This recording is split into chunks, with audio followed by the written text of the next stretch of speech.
magaalada muqdisho waxaa laga daafuray baraka heber market oo ah suuq caalami ah isla markaana mataan la ah jubba heber market oo mar hore caasimadda laga hirgeliyey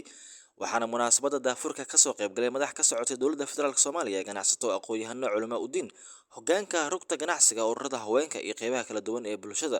waxa uu horeeyay munaasabada daafurka baraka heber market ka hadlay master xuseen daahir sharwac oo ah madaxa operationka baraka heber market iyo jubba heber market oo wada jira waxa uu soo dhaweeyey martida macaamiisha isagoo u ballan qaaday inay ugu adeegi doonaan sida ugu wanaagsan Hypermarketka Jumbo maxaa laga filayaa markaan niraano mar walba in supermarketka ama hypermarketka la heli karo oo astaanta kaliya ee aan ku dagaalamayno ay tahay 24/7 oo qof kasta oo kamida bulshadeena markii uu baahi inuu adeegto uu dareemo uu heli karo 24 saac oo waqti ay xiran tahay in jirin taas waa qeybaha tartanka aan ku gali doono haddii ilaahay yiraahdo sidoo kaleeto waxaa iyadana muhiim ah waxyaabaha productyada annaga aan keenno oo dalka aan keenay waa productyaal dhammaantood quality-gooda la soo tijaabiyey oo quality ah oo quality control soo maray lagana bulshaduna ay ka faa'iidaysan karto maxamed xasan cawaale oo ka mid ah asaasiyaasha baraka heber market kana tirsan UBC ayaa waxa uu tilmaamay in mar kasta ay u taagan yihiin haqabtirka baahida bulshada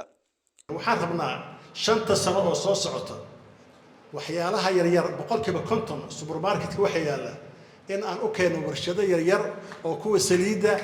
kuwa noocyada kala duwan dibadda lacagta adag u baxaysa inaan baajinaan rabnaa 5 sano kadib waxaad arki doontaan saabuun shaambo cabitaano kala duwan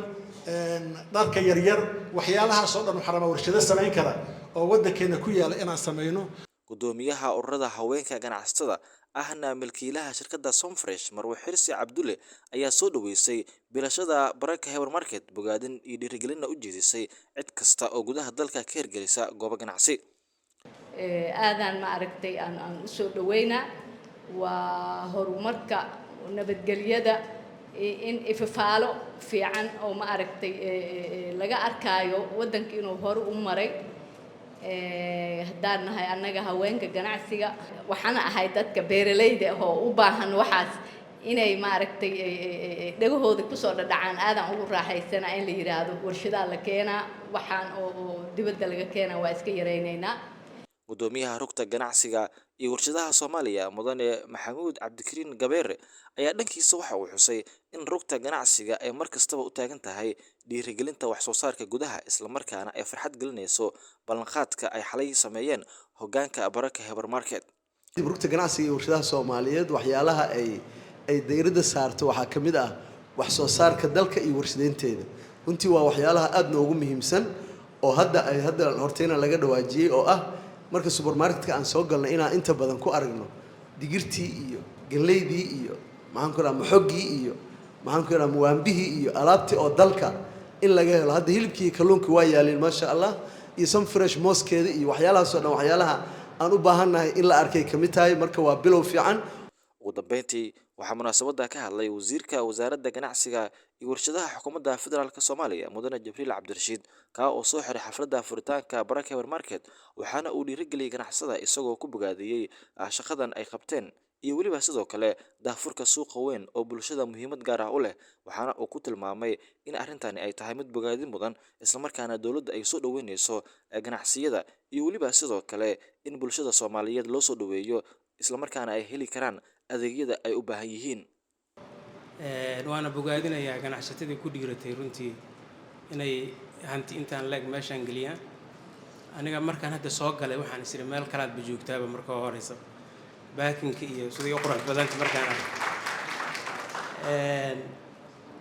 waxaan ugu baaqayaa ganacsatada inay laamigan Maka al-Mukarrama kaliya aysan baasha ku tixine laamiyada kalena in la aado oo dadka wax loo dhaweeyo waxaad moodaa hadda meeshii aan toor ku soo sameynay in boqolkiiba 90 waxa yaal wax dibadda laga keeno marka in la dhiirigeliyo wax soo saarka gudaha ee maalgashiga xoogiisa la geliyo warshadaha si ay u haqabtiraan macnaha baahida moolalkan oo kale waxaan dhiirigelin doonaa cid kasta oo u baahan fududeyn xagga maalgashiga iyo dhinac kastaba waa u fududaan doonaa ilaahay idinkiisa aadan runtii ugu faraxsanahay caawa inaan ka soo qayb galo